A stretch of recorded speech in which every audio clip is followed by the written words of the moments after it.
सत्वगुण लक्षणे या मालिकेच्या दुसऱ्या भागात आज आपण अशा एका गुणाबद्दल जाणून घेणार आहोत जो माणसाला स्वार्थाकडून परमार्थाकडे नेतो. तो म्हणजे परोपकार आणि निस्वार्थ सेवा. समर्थ रामदास स्वामी म्हणतात की सत्वगुणी माणूस हा केवळ स्वतःचा विचार करत नाही.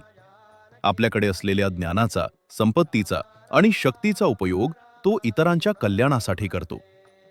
दुसऱ्याच्या डोळ्यांतील अश्रू पुसणे आणि पीडितांना मदत करणे यातच त्याला खरा आनंद मिळतो.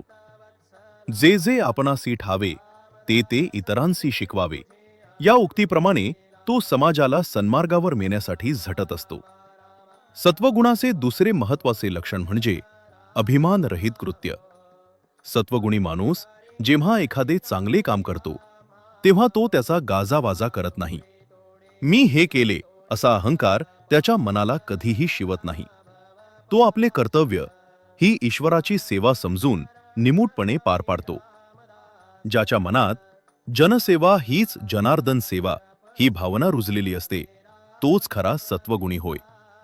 निस्वार्थ सेवा हीच भगवंतापर्यंत पोहोचणारी सर्वात सोपी पायरी आहे.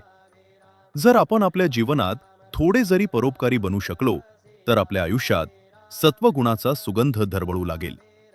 हा सात्विक मार्ग स्वीकारणे हेच मानवी जन्माचे खरे सार्थक आहे. समर्थांचे हे प्रेरणादायी विचार सर्वांपर्यंत पोहोचवण्यासाठी हा व्हिडिओ नक्की शेअर करा. जय जय रघुवीर समर्थ. जय श्रीराम.